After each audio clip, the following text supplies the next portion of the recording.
नमस्कार, स्वदेश न्यूज देख रहे हैं आप। मैं हूं आपके साथ राखी और बात करेंगे सपा के साथ ही उत्तर प्रदेश के विधानसभा चुनाव में फतह हासिल करने सभी दल जोर लगा रहे हैं। इनमें सत्तारूढ़ बीजेपी और मुख्य विपक्षी दल सपा सबसे आगे है। बीजेपी से मुकाबले के लिए सपा अपने नए साथी तलाश रही है। वो सुहेलदेव भारतीय समाज पार्टी से गठबंधन कर चुकी है और उसके बाद अब उसका नया गठबंधन राष्ट्रीय लोकदल के साथ हुआ है और उसके साथ ही आम आदमी पार्टी भी उसकी ओर हाथ बढ़ा रही है। सपा के ये साथी उसके कितने मददगार होंगे, खासकर वेस्ट यूपी में समाजवादी पार्टी और राष्ट्रीय लोकदल गठबंधन के बाद क्या समीकरण बनेंगे? कृषि बिल, जाट आरक्षण, अजीत सिंह के निधन से उपजी सहानुभूति के चलते रालोद का कई सीटों पर दमदार दावा है। पिछला चुनाव रालोद ने अकेले 357 सीटों पर लड़ा था और एक सीट छपरौली हासिल की थी। बाद में वो भी भाजपा के खाते में चली गई। किसान आंदोलन से रालोद को संजीवनी मिली है और उसका आगरा से लेकर सहारनपुर तक जाट प्रभावित 40 सीटों पर दावा हो रहा है। दोनों पार्टियों में हुए समझौते के मुताबिक सपा रालोद को विधानसभा की करीब 36 सीटें देगी। इनमें से जयंत 30 सीटों पर रालोद और 6 सीटों पर सपा के सिंबल पर अपने उम्मीदवार उतारेंगे। हालांकि ये गठबंधन नया नहीं है। समाजवादी पार्टी और रालोद के बीच पहला गठबंधन लोकसभा चुनाव वर्ष 2019 में हुआ। वैसे तो इस चुनाव में मुख्य गठबंधन सपा और बसपा के बीच हुआ, लेकिन अखिलेश ने अपने कोटे की 3 सीटें बागपत, मुजफ्फरनगर और मथुरा रालोद को देकर इसकी शुरुआत की। लोकसभा चुनाव में करारी हार और बसपा से गठबंधन तोड़ने के बाद भी अखिलेश ने रालोद का साथ नहीं छोड़ा। तो देखिए, एक तो महत्वपूर्ण यूपी इलेक्शन और उसके बाद दूसरा इंपॉर्टेंस ये है कि भारतीय जनता पार्टी की सरकार है, वहां क्या होगा? क्योंकि मुख्य विपक्षी दल सपा है और सपा जिस तरीके से लगातार गठबंधन दूसरे दलों के साथ कर रही है और अपनी और उनको मिला रही है, तो कहीं ना कहीं हो सकता है भारतीय जनता पार्टी की मुश्किलें बढ़ जाएं। क्योंकि देखिए, जो छोटे छोटे दल होते हैं ये बहुत महत्वपूर्ण भूमिका निभाते हैं। ये हम और आप बहुत अच्छे से जानते हैं क्या होगा यूपी की सियासत का। जितना जोर लगाया जा रहा है उसका क्या नतीजा हमें देखने को मिलेगा। विस्तार से चर्चा करेंगे। कई मेहमान हमारे साथ जुड़े हैं। सबसे पहले आपका परिचय करा देती हूं। अभिषेक चौहान हमारे साथ जुड़े हैं, प्रवक्ता आरएलडी के। अभिषेक जी, बहुत स्वागत चर्चा में जुड़ने के लिए, भारतीय जनता पार्टी का पक्ष रखने के लिए। कंचन द्विवेदी हमारे साथ जुड़ी हैं। कंचन जी, आपका भी बहुत स्वागत है। चुनाव विश्लेषक ओपी यादव हमारे साथ हैं। ओपी यादव जी, आपका भी बहुत स्वागत है। और सपा का पक्ष रखने के लिए अरविंद गुप्ता हमारे साथ जुड़े हैं। अरविंद जी, आपका भी बहुत स्वागत है। चर्चा की शुरुआत में सबसे पहले कंचन जी आपसे ही करना चाहूंगी, क्योंकि भारतीय जनता पार्टी की सरकार है, लेकिन मुख्य विपक्षी दल सपा जिस तरीके से लोगों को अपने में शामिल करा रही है या कर रही है, या छोटे छोटे दल बहुत महत्वपूर्ण भूमिका निभाते हैं, जैसा कि मैंने पहले कहा, तो नहीं लगता आपको कि थोड़ी मुश्किल हो सकती है भारतीय जनता पार्टी के लिए? जी, सही कह रही हैं आप, बहुत भूमिका निभाते हैं, लेकिन बात ये है ना कि दल भी ठीक ठाक होने चाहिए। अगर उनका अपना ही कोई प्रभाव नहीं होगा तो वो दूसरों पर क्या प्रभाव दिखा पाएंगे? क्या आपको मेरा वीडियो मिल रहा है? हाँ, बोलिए। राखी जी। जी जी कंचन जी। जी, तो मैं अखिलेश जी के लिए और जैन जी के लिए यही कहूंगी कि हमारे यहाँ पे एक कहावत है, चोर चोर मौसेरे भाई। तो ना तो जनता के लिए, ना देश के लिए, ना किसानों के लिए जयंत जी ने अपनी तरफ से कुछ किया है, आरएलडी ने, और ना ही एसपी ने कुछ अपनी तरफ से किया है। तो वही है, जो जैसा होगा उसके साथ में मिलेगा। तो आगे पिछले जो पहले वाली चुनाव थी उसमें भी दोनों लोग साथ में ही थे, गठबंधन साथ में था, लेकिन उसका परिणाम क्या हुआ हम सब जान रहे हैं और देख रहे हैं कि वहां की स्थितियां क्या बनी। तो ये लोग भले ही जुड़ जाएं, लेकिन जब कार्य नहीं होगा, किसी प्रकार से आप जनता का कोई हित नहीं करेंगे, किसानों की पार्टी कहते हैं, किसानों के लिए कहते हैं, लेकिन काम भी तो होना चाहिए ना। जिस प्रकार से अभी आपने बताया कि वहां पर जब वो खुद ही जहां रहते हैं, जो उनका क्षेत्र है, वहां से वो खुद नहीं जीत पाए हैं। 2 बार 14 और 19 में हारे गए हैं बहुत बुरी तरीके से। लोकसभा चुनाव में वो खुद हार गए थे, और फिर इसके बाद में अभी जो पिछली वाली चुनाव थी उसमें भी। क्या आपको आवाज साफ मिल रही है मेरी? बिल्कुल कंचन जी, बोलिए। उसमें भी एक सीट मिली, जैसा कि आपने खुद बताया कि वो भी फिर बीजेपी की तरफ चली गई। तो किस प्रकार से लोगों का स्थिति हो रही है, तो आप भी जानते हैं, जनता भी जानती है, हम भी जानते हैं। और अगर किसानों के लिए किया होता तो जनता इनको इतनी बुरी तरीके से नहीं हारती। तो एलडी के लिए मेरे इनके लिए, जैन जी के लिए यही है, और अखिलेश जी के लिए मैं बोलूं तो क्या किया है इन्होंने भी किसानों के लिए। इनकी सरकार में देखा जाए तो पिछली सरकार में किसानों का क्या स्थिति, क्या हाल था, ये सब जाने। गन्ना किसानों के लिए क्या स्थिति थी, वो लोग दर दर भटक रहे थे, उनको अपना मूल्य नहीं मिल रहा था, कोई मूल दल नहीं था उनका। और इसीलिए मैं कहूँ कि शायद ये टाइटल भी बन गया था कि गन्ना ही उनके लिए गले की फांस बन गई थी और चुनाव में वो अड़चन आ गई। तो क्या किया और ये सब लोग क्या कर रहे हैं ये हम सब जानते हैं अच्छी प्रकार से, इसलिए ज्यादा मैं नहीं बोलूंगी कि इन लोगों की मिली भगत से क्या होने वाला है, ज्यादा कुछ पड़ेगा नहीं। बाकी पिछले में भी थे, अभी भी हैं। बाकी ये सब राजनीतिक हैं, ये सब स्वार्थी लोग हैं। जब स्वार्थी लोग एक साथ मिलते हैं, जो देश के नहीं होते, जो जनता के नहीं होते, तो सारा तलाक करे, सब प्रीति अपनी अपनी स्थिति में है। जैसा आपने बताया कि सीटों की सौदेबाजी चल रही है, व्यापार चल रहा है। व्यापार अगर ठीक ठाक बन गया, गठबंधन ठीक ठाक हो गया, यहाँ गठबंधन पार्टियों का नहीं हो रहा है, यहाँ पर गठबंधन सीटों का हो रहा है। अगर आपने इतनी सीटें दे दी तब तो हम आपके साथ हैं, और आपने इतनी सीटें नहीं दे पाई तो हम आपके साथ नहीं है। तो ये क्या है? ये तो ना तो जनता के लिए भला है और ना ही देश के लिए भला है, ना किसी प्रकार से पार्टियों के लिए भला है। और अखिलेश जी के मैं कहूँ तो अगर इनकी बात देखी जाए तो ना इनके प्रति कोई कार्य है, और अगर इनकी सरकार भगवान ना करे कि आए तो फिर वही है कि भुगतान अधिकारी और जेल और माफिया यही सब चालू हो जाएगा। तो जनता ऐसी सरकार नहीं चाहती। जनता क्या चाहती है उसे पता है, वो योद्धा चाहेगी युद्ध में, जनता भी, और जहाँ के लोग होते हैं कि जो हमें हमारा हित कर सके, जो हमें न्याय दे सके। तो आपको मालूम है हमारे सरकार जब से आई है, गन्ना मूल्यों का भुगतान किस प्रकार से किया। ठीक है कंचन जी, वापस आती हूँ, मैं बीच में रोक रही हूँ। अरविंद गुप्ता जी, क्या लग रहा है? मैं बस इतना ही जानना चाहूंगी कि जिस तरीके से गठबंधन कर रही है सपा, या हो रहा है, या लोग शामिल हो रहे हैं, क्या गठबंधन के बाद ही जीत 100% पक्की लग रही है आपको, या फिर कहीं ना कहीं भारतीय जनता पार्टी मजबूत है इसलिए गठबंधन को चुनना पड़ रहा है? देखिए, मैं एक बात आपको बताऊं, गठबंधन होना एक कोई नई बात नहीं है। हर बार जब भी इलेक्शन आते हैं तो सब पार्टियां जो है अलग अलग गठबंधन करती हैं, और इसमें कहीं पर भी ऐसा नहीं है कि ये कोई हम नई चीज कर रहे हों या एक अलग से कोई नई परंपरा शुरू कर रहे हैं। अब हमारी जैसे बीजेपी प्रवक्ता ने कहा कि गठबंधन करके ये लोग एक दूसरे ठगने को जनता का काम कर रहे हैं। जरा इनसे पूछिए कि इन्होंने पीडीपी के साथ जब गठबंधन किया तो क्या किया इन्होंने कश्मीर की जनता के साथ। और दूसरी बात यह है कि वो लोग कह रहे हैं कि डकैत है, अपने लेकर नहीं, जो अपनी नैया डुबो सकता है वो अखिलेश जी का नैया नहीं। आप लोग तो वो लोग हो जिसने छदम राष्ट्रवाद और धर्म के नाम पर आपने जो है केवल सत्ता हासिल करी, और उस सत्ता का दुरुपयोग करके आज स्थिति जो है उत्तर प्रदेश को आपने उल्टा प्रदेश बना दिया। आप लोगों ने बर्बाद कर दिया उत्तर प्रदेश को। जिधर जाइए उधर रोडों पे गड्ढे मिल रहे। क्या है, मैं आपसे कुछ सवाल पूछना चाहता हूँ जो आपके घोषणा पत्र में थे। गड्ढों के बारे में बोलना ही नहीं चाहिए। यूपी में आप बताइए, आपने किसानों की इनकम दुगनी करने की बात की, आपने दुगनी करी। आपने आदर्श ग्राम योजना में आपके विधायक और सांसदों को एक ग्राम को आदर्श बनाया जाना था, आपने कितने ग्राम आदर्श बनाए? आपने जो है स्मार्ट सिटी कितने बना दिए? गंगा की सफाई के लिए आपने क्या किया? अभी तक गंगा साफ हो गई। कोरोना के मैं केवल आपके किसानों के लिए आपने तुगलकी फरमान। देखिए, सुन लीजिए अब आप इतनी इंटॉलरेंट मत। ठीक है, मुझे लगता है एक एक करके बोलेंगे तो अच्छा रहेगा, भरपूर समय देती हूँ। देखिए, मैं बोल रही थी, मैं बिल्कुल चुप था। मैं केवल एक चीज कह रहा हूँ, किसानों के लिए आपने एक तुगलकी फरमान लेके चले आए। ठीक, उससे हमारे 750 किसानों की मृत्यु हो गई, शहीद हो गए हमारे 750 किसान। और जब वो किसान वहां पर बैठे थे तब वो किसान जानते क्या थे? वो किसान थे आतंकवादी, वो किसान थे खालिस्तानी, वो किसान थे देशद्रोही, वो किसान थे गुंडे, वो किसान थे मवाली। लेकिन जब उत्तर प्रदेश का इनका इंटरनल सर्वे हुआ, उन्होंने कहा कि किसानों ने तुम्हारी नैया पलट दी, तुम अब हार रहे हो उत्तर प्रदेश में, तब एकदम यू टर्न ले लिया। अरे कैसे तुगलकी फरमान आप? ये सरकार ऐसे जनप्रतिनिधि हमने बनाए, ऐसे लोगों के हाथ में सत्ता दी जिन्हें यही समझ नहीं कि जनता के लिए क्या अच्छा है क्या खराब है। आपने तो कह दिया आज हम कानून ला रहे हैं बिना किसी सलाह मशवरा के। कभी आप बताइए, जब एक कृषि कानून आए तो कितने किसानों को बैठा के आपने जो है ये कानून लाने की सिफारिश करी थी? कितने किसान बैठे थे आपकी मीटिंगों में? एक किसान नहीं बैठा था। जब उन्हें वापस लिया गया तब कितने किसान बैठे थे? एक किसान नहीं बैठा था। ये तुगलक, मोहम्मद बिन तुगलक जो था, ये दूसरे तुगलक की तरह काम कर रहे हैं। और आप बताइए, आज जब सत्ता जाती नजर आई तब इन्हें किसान अपने भाई, मित्र, दोस्त सब नजर आने लगे। देखिए कितना एक घिनौना चरित्र पेश कर रहे हैं। क्या ये राष्ट्र और देश के राष्ट्र और राज्य के लिए अच्छी चीज है?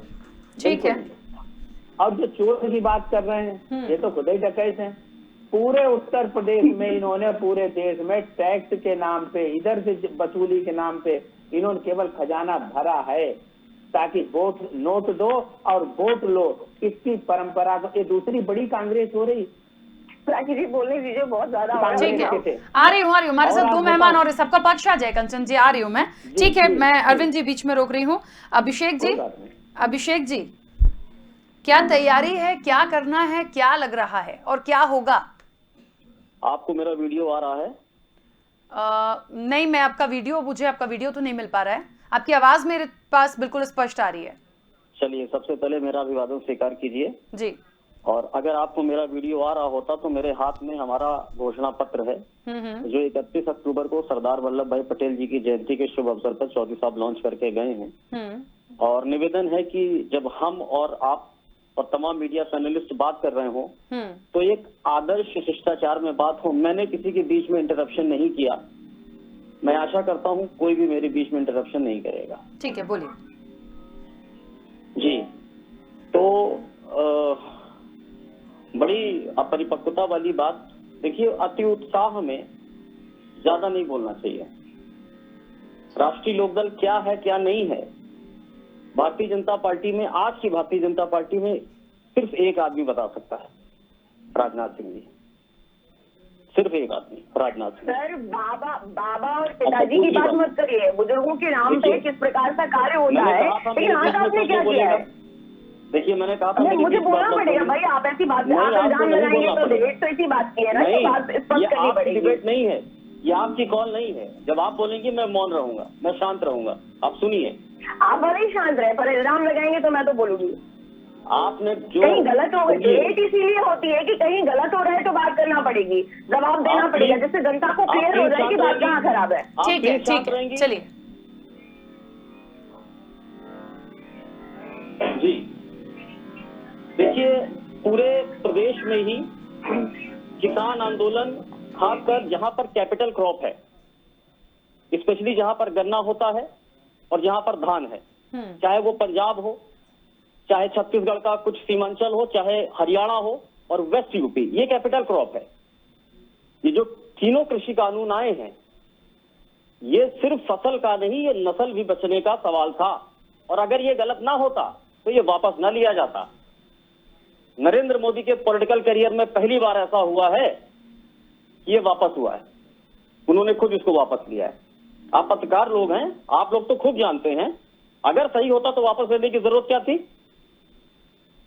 आप मुझे बताइए, बिल आने के साल भर पहले अडानी के वेयर हाउस कैसे बन गए?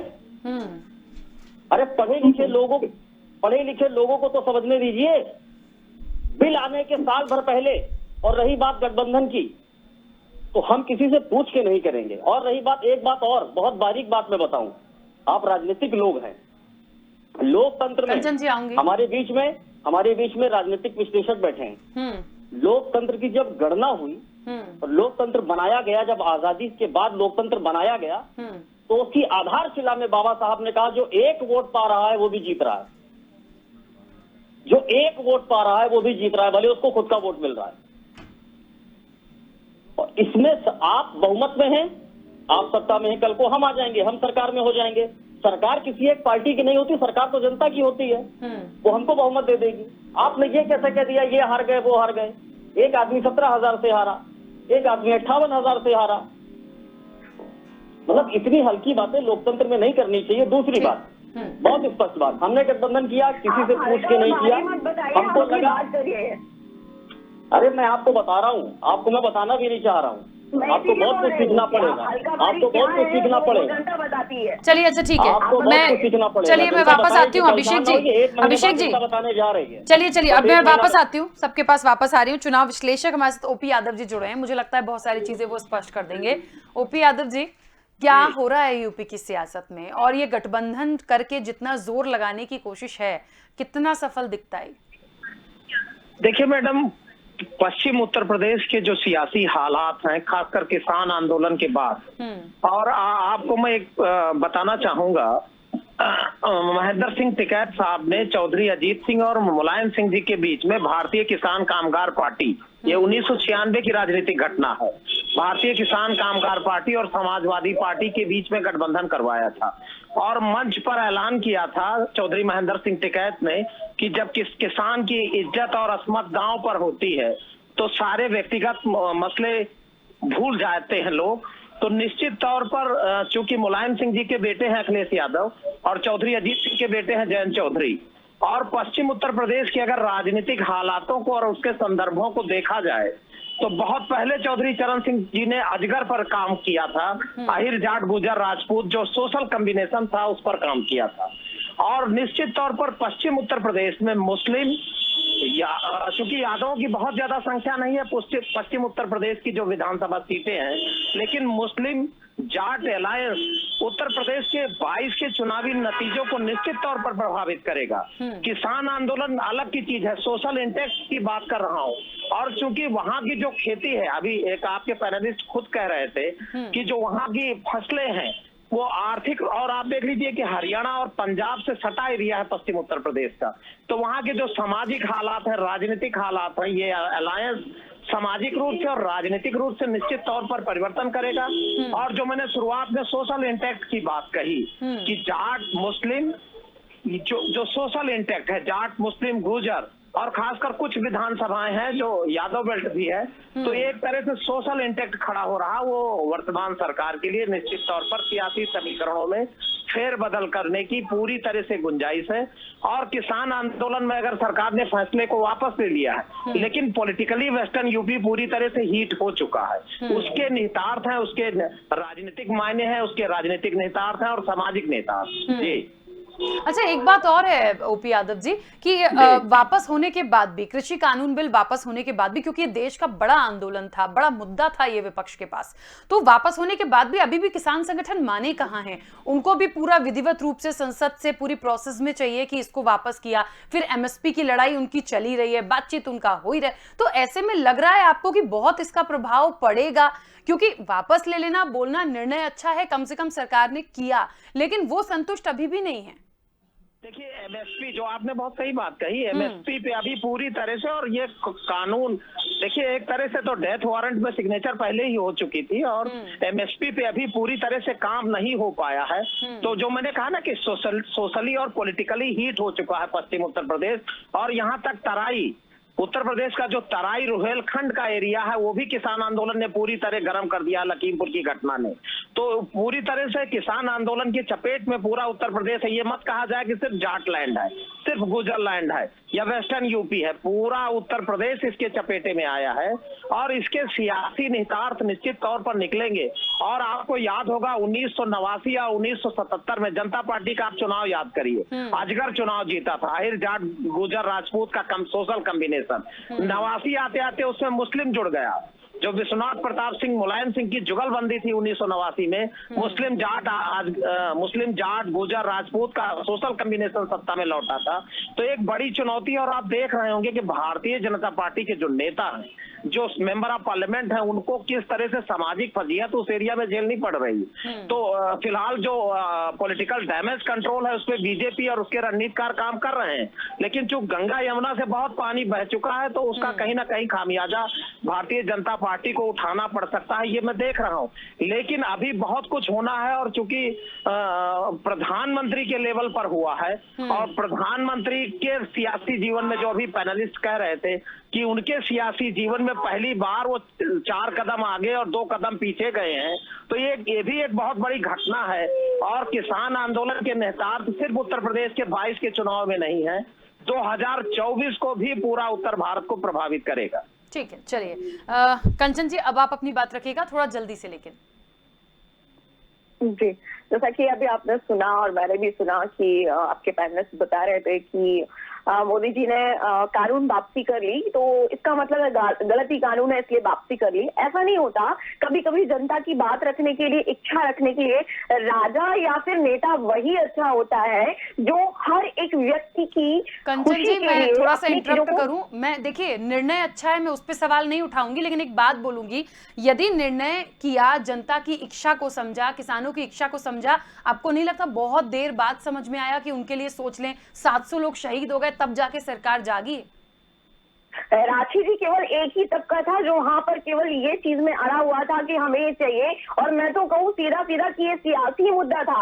आप जानती ही होंगी, आप पत्रकार हैं, कि ये सारी सियासी लपेट थी कि जो वहां पर आग बोई जा रही थी वहां पर। और जो सच में किसान है वो अपने घर में ही बैठा हुआ था। वहां पे जो भी है सब चीजों से उनको भड़काया जा रहा था, हर एक राजनीतिक पार्टी से उनको भड़काया जा रहा था, तब वो वहां पर थे। और इसलिए वहां पर जो कानून फिर से वापस लिया है, तो चलिए, तो मोदी जी ने जो किया केवल उनकी खुशी के लिए किया। चलो आप खुश हो जाएं, हर एक की खुशी के लिए उनको ध्यान रखना बहुत जरूरी है। तो ये एक ऐतिहासिक मुद्दा है, उनको खुश होना चाहिए, सबको खुश होना चाहिए कि हमारा एक नेता ऐसा है कि हमारी हर एक खुशी के लिए तैयार होता है। और मैं बात करूं कि इन लोगों ने किया क्या है, किसानों की बात कर रहे हैं, किसानों के मुद्दों की बात कर रहे हैं, जाटों की बात कर रहे हैं। इन्होंने जाटों के लिए किया क्या है? जयंत जी ने किया क्या? अखिलेश जी की सरकार में हुआ क्या है? जिस प्रकार से ना तो किसी प्रकार से गन्ना का कोई मूल दिया गया था, पिछला तो छोड़ो, वर्तमान की स्थिति भी बहुत खराब थी जिस प्रकार से अखिलेश जी की सरकार में देखा जाए। और एक मैं बात बता दूं कि जो भी चीजें हमारे यूपी में होती हैं, सबसे ज्यादा अर्थव्यवस्था हमारे भारत में यूपी से गन्ना से ही चलती है, बढ़ती है, बनती है। एक हिस्सा, बहुत बड़ा हिस्सा हमारे यूपी से जाता है। अखिलेश जी और सपा और बसपा की सरकार से मिलाकर के 20 साल में मैं कहूं कि 30 मीलें बंद कर दी गई थी और 21 मीलें सीधा सीधा उठाकर मिट्टी मोल बेच दी गई थी। तो इससे जरा पूछने की जरूरत है आपको। अब जरा पूछिए इनसे कि ऐसा क्यों किया जब अर्थव्यवस्था उससे बन रही थी, किसानों के लिए इतना सारा नुकसान झेल रहे थे, ना तो गन्ना की कीमतें दी गई और ऊपर से आपने मिलें भी बंद कर दी। और फिर हमारी सरकार में, योगी सरकार में आकर के सारी मिलों को खोला गया, सारी शुरुआत की गई, उनसे जो भी आर्थिक स्थिति संभल रही है, चलिए सब देख रहे हैं। अरविंद जी, बहुत सारे सवाल आप ही से हैं और मेरा एक छोटा सा सवाल है इन तमाम बातों के साथ ही कि असदुद्दीन ओवैसी भी मानने को तैयार नहीं है। हम यदि खास तौर पे मुस्लिम वोटर्स की बात करें तो उनको कैसे जोड़ पाएंगे? देखिए, बात जात पात धर्म का नहीं होता, लेकिन ये हम बहुत अच्छे से जानते हैं कि जो वोट बैंक होता है या जातिगत समीकरण होते हैं वो बहुत प्रभाव डालते हैं। एक चीज बताऊं, जो असदुद्दीन ओवैसी को जो है उत्तर प्रदेश की पॉलिटिक्स में लाने का कार्य बीजेपी का है, क्योंकि बीजेपी की बी टीम है। असदुद्दीन ओवैसी को लाने के लिए मुख्य तौर पे ये लोग प्रमोट कर रहे हैं, क्योंकि इन्होंने पिछले 5 साल में जमीनी हकीकत है कि BJP is a big zero, it's a complete failure of governance. इन्होंने पूरी गवर्नमेंट 5 साल में इन्होंने हवा में काट दी। अब नतीजा क्या है कि अब इन्हें दोबारा फिर से सत्ता की ललक इतनी ज्यादा है कि इन्हें केवल हिंदू मुस्लिम करना है, इन्होंने धर्म के नाम पे इलेक्शन लड़ना है और जातियों में विभाजन करके इन्होंने राज करना, जिसे कहते थे वोट डालो और राज करो। जो अंग्रेजों की नीति थी, बाद में कांग्रेस की नीति आई, अब ये भाजपा की उससे बड़ी नीति चल रही है कि डिवाइड एंड रूल। मैं आपको बता रहा हूं, देखिए, हम लोग इस टाइम अखिलेश जी के नेतृत्व में एक नई समाजवादी पार्टी की बात कर रहे हैं, जिसके अंतःकरण में कहीं पर भी आपको जाति और धर्म का आपको क्षणिक मात्र भी चीजें नहीं मिलेगी। ये जरूर है कि जो राजनीति है उससे हम इससे अछूते नहीं रह सकते हैं, लेकिन हम उसमें ऐसा नहीं करेंगे कि हम जाति और धर्म को ऊपर बैठा लें और राजनीति और जो राजधर्म है उसे हम नीचे कर दें। हम सबको लेके चलेंगे। देखिए, आज चाहे वो मुस्लिम हो, चाहे वो हिंदू हो, आज जो हमारी सबसे बड़ी अच्छी तरीके से जात पात नहीं कर पाती है। मुस्लिम बात करे, मैं राखी जी में बोलूंगी क्योंकि बोलना ही पड़ेगा। बोलना आपका स्वभाव है, आप बिना बोले आप रह नहीं सकते। 5 साल आपने बोलने का नोटा नहीं दिया जाता, आप केवल बोलते रहिए। बात करूँ पुलिस भर्ती में सब जाकर के जहाँ पर भी जिस भी प्रकार की जहाँ पर भी चुनौतियां होती है, ठीक है, चलिए दोनों जन चुप हो जाइएगा, सबको समय दिया है ना, प्लीज जल्दी से। चलिए ठीक है, जल्दी से आखिरी कमेंट 30 सेकंड में। अभिषेक जी अपनी बात रख लीजिए प्लीज, बीच में कोई मत बोलिएगा प्लीज। जब चौधरी अजीत सिंह उत्तर प्रदेश के औद्योगिक मंत्री देश के औद्योगिक मंत्री बने तो उन्होंने पश्चिमी उत्तर प्रदेश में रिकॉर्ड 40 चीनी मिलों का जाल बनाया सबसे पहले, ताकि हरियाणा, पंजाब और पश्चिमी उत्तर प्रदेश का जो गन्ना है और उसकी सीमा को बढ़ा दिया, यानी कि आप 9 किलोमीटर से ज्यादा पे भी जो है अपना गन्ना ले जाके मिलों को दे सकते हैं, प्रतिबंध हटा दिया। यहाँ पर जो लोग बात कर रहे थे कि चौधरी अजीत सिंह ने किया क्या है, अगर कोई पश्चिमी उत्तर प्रदेश से जुड़ा हुआ आपके बीच में बैठा हो या ओपी यादव जी बैठे, उनसे पूछिए कि जो चौधरी अजीत सिंह जी ने पश्चिमी उत्तर प्रदेश में चीनी मिलों का जाल बुना था। आज वहां का नौजवान इंटर पास करता है और विदेश में पढ़ाई करने जाता है, सिर्फ अपने गन्ने की खेती के दम पर। कैपिटल क्रॉप क्या है इन लोगों को नहीं पता। आपकी डिबेट में बैठ के ब्लाबला ब्लाबला कर रहे हैं। कैपिटल क्रॉप की वजह से किसान सड़कों पर बैठा है। तो हमें बताइए ना कि वो चुनाव क्यों है, उनका बेटा ही क्यों चुनाव आएगा? और ये खालिस्तानी, अफगानिस्तानी और पाकिस्तानी नहीं है, ये देश के बेटे हैं, ये गरीब हैं, इसलिए सड़क पर बैठे हैं। आप इनकी फसल नस्ल बेचना चाहते हैं और तब तक नहीं बिकेगी जब तक हम देश के लोकतंत्र में आस्था रखने वाले लोग जीवित हैं। चलिए, क्योंकि समय की सीमा है, लेकिन मैं जाते जाते आप सभी का शुक्रिया भी करूंगी। और एक सवाल यहाँ पर मेरा एक छोटा सा है इस चर्चा में कि निश्चित तौर पर मुझे ऐसा लगता है कि यूपी की पूरी सियासत क्या सिर्फ किसान आंदोलन पर ही है। बात थी गठबंधन कितना सफल होगा, कितना प्रभाव पड़ेगा, मुद्दे कौन से होंगे, विकास कितना हुआ है, कितना कम रह गया, किसने क्या किया, चर्चा ये थी। लेकिन मैंने देखा कि सभी लोगों ने सिर्फ और सिर्फ किसान के मुद्दे पर बहुत ज्यादा, खैर ठीक है, कोई नहीं। आप सभी मेहमानों का बहुत शुक्रिया। समय की सीमा है, तो क्या होगा सपा के साथी जो सपा के साथ आ रहे हैं, जिनसे गठबंधन हो रहा है, और आपको बता दें कि आम आदमी पार्टी से भी बातचीत चल रही है। यदि एक बहुत बड़ा जनाधार बनकर खड़ा होता है तो देखिए कहीं ना कहीं यदि समीकरण हम निकाल कर देखें तो भारतीय जनता पार्टी को मुश्किल हो सकती है। लेकिन जिस तरीके से वर्तमान में सरकार है, यह हमने हमेशा देखा है, जिसकी सरकार होती है उसको कहीं ना कहीं फायदा मिलता है। तो जो दिग्गज हैं वो भी कहीं से कम नहीं पड़ रहे हैं, लगातार प्रचार प्रसार में जुटे हैं। क्या होगा वाकई ये देखना बहुत दिलचस्प होगा। इस चर्चा में इतना ही। बने रहिए स्वदेश न्यूज के साथ। सबसे पहले देश।